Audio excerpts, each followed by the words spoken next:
Se depois desse vídeo você não entender o que é inflação, é porque nem o Prêmio Nobel de Economia consegue te explicar. Olá, eu sou o Brito, seja muito bem-vindo ao meu canal onde eu falo sobre investimentos, negócios e mentalidade. Assim que vai já subscrevendo o canal e ative o sino das notificações para passar a receber em primeira mão, porque aqui há vídeo todos os dias. Lembras do tempo em que um I10 custava 1 milhão de kwanzas e que 1 milhão eram 10 mil dólares e 10 mil kwanzas eram 100 dólares? Bons tempos, né? Hoje em dia, de quanto é que tu precisas para comprar um I10?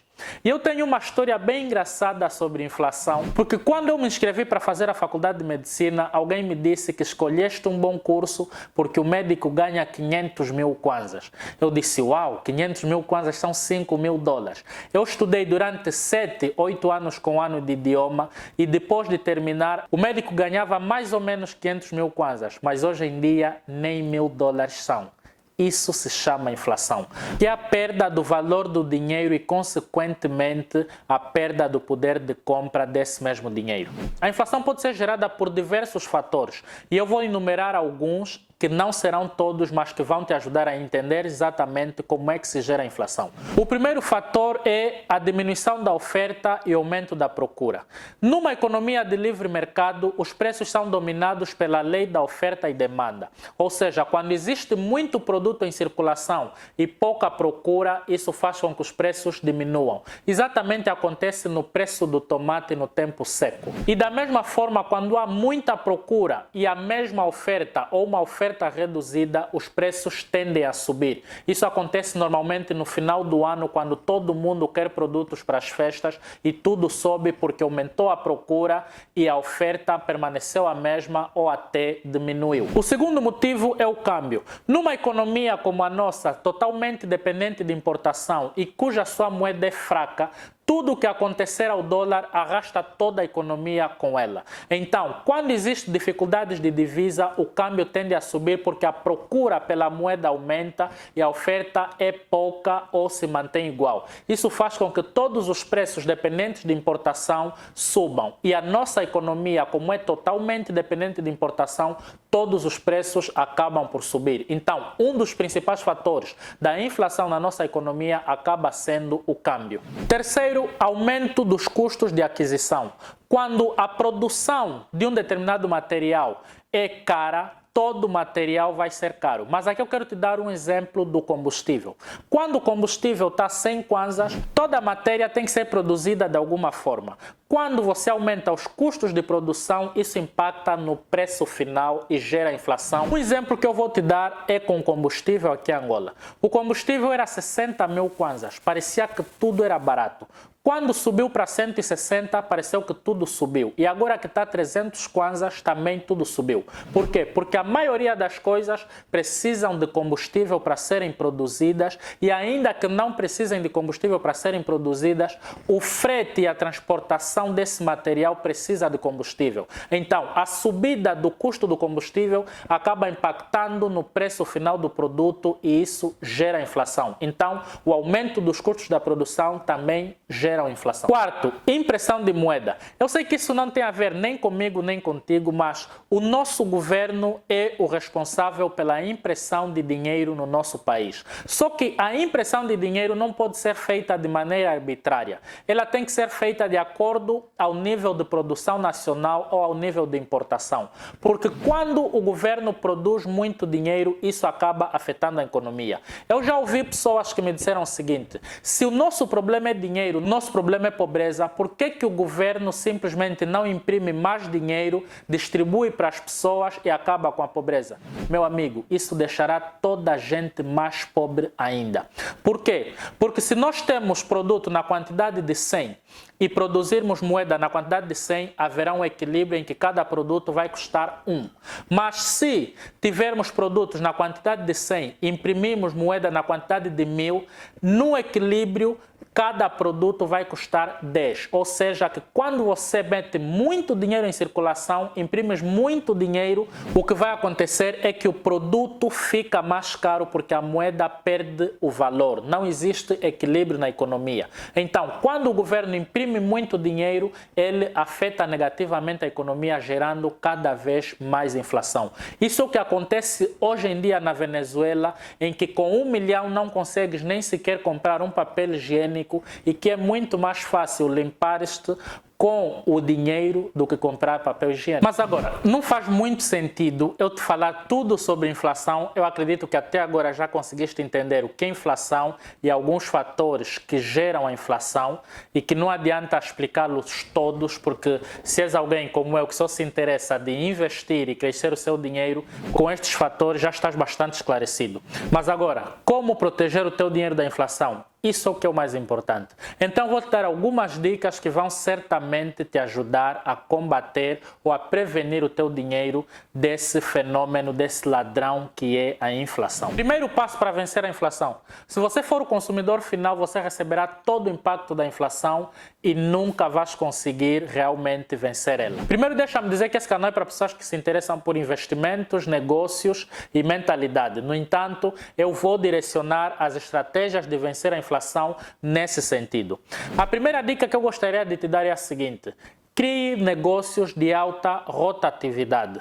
Ou seja, quando você está num cenário de muita inflação, se tiveres um negócio muito lento, primeira estratégia, tenha negócios de alta rotatividade e de preferências que não sejam dependentes de importação. Eu vou dividir isso de duas formas. Por que negócio de alta rotatividade? Porque se o teu negócio for muito lento, tu vais comprar a um determinado preço, precificas nessa ordem, vendes o produto e quando fores comprar já subiu muito e acabas perdendo muito dinheiro. Então, nessa altura em que existe muita inflação, negócios muito mais rápido, você consegue correr mais rápido porque o teu fornecedor te dá, você precifica, vendes, o impacto fica sobre o consumidor final e quando voltas ainda tens uma margem conservada porque a inflação aumenta ao longo do tempo. E por que eu digo que não sejam tão reféns de importação?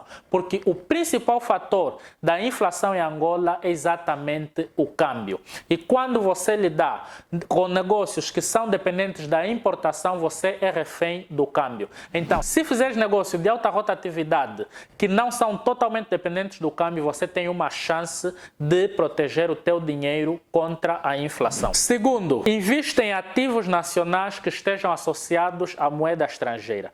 Isso parece muito difícil, mas existem em Angola títulos do Tesouro em moeda estrangeira, ou seja, que investes em Kwanza, mas esse investimento, que se tu colocas 1 milhão de Kwanzas que são equivalentes a $1000 agora, quando fores tirar, se o dólar tiver subido e já tiver a 1,5 milhão de Kwanzas, tu recebes 1,5 milhão de Kwanzas mais os juros. Ou seja, que esse investimento acompanha a subida do câmbio. E é algo que se você quiser conservar o teu dinheiro face à inflação, você podia fazer. Invista em títulos em moeda estrangeira, por quê? Porque eles acompanham sempre o câmbio e tu não perdes face ao dólar. Terceira dica, invista em ativos que valorizam com o tempo.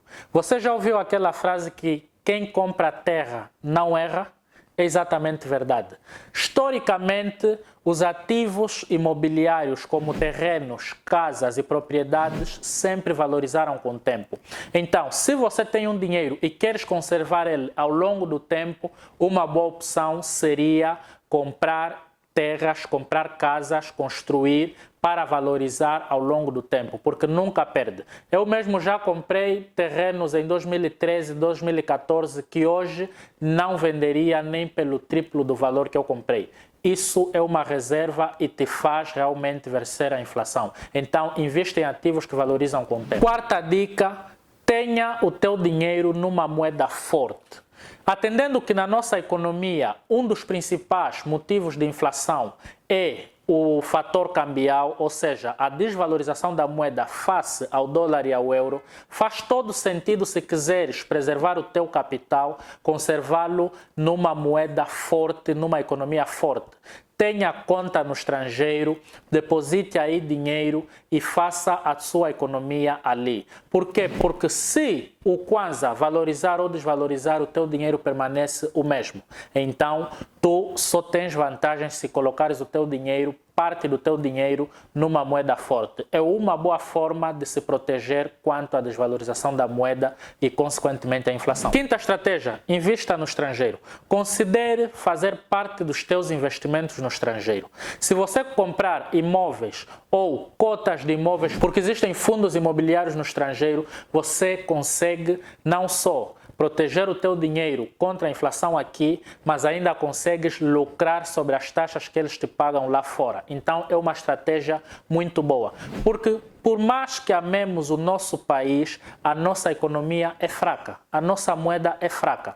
E se você quiser crescer de verdade, tens que em alguma altura se expor a mercados internacionais, mercados mais robustos, que te permitam valorizar o teu dinheiro e investir de forma segura. Então considere fazer parte dos teus investimentos no estrangeiro, porque isso vai te proteger contra a inflação e contra as situações aqui dentro do nosso país. Sexta e última, tenha imóveis ou cota de imóveis no estrangeiro.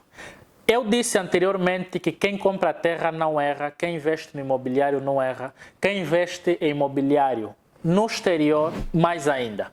Ou seja que um dos investimentos que deves considerar fazer no exterior é realmente o investimento no setor imobiliário, porque existem países em que o metro quadrado é muito caro. Se tu consegues ter ali um imóvel ou pelo menos cota desse imóvel, realmente tu não só valorizas o teu dinheiro, não só proteges, mas tu tens uma grande margem de lucro. Internacionalmente, os grandes investidores estão a se mover para esse lado e estão a comprar muitos imóveis no estrangeiro. E você pode investir com pouco valor em imóveis no estrangeiro. Se quiser que eu fale disso, não deixa de se inscrever, coloque no comentário que eu vou fazer um vídeo só sobre investimentos no setor imobiliário no estrangeiro. Então não deixe de me seguir, que nesse canal tem vídeo todos os dias. Tamo juntos!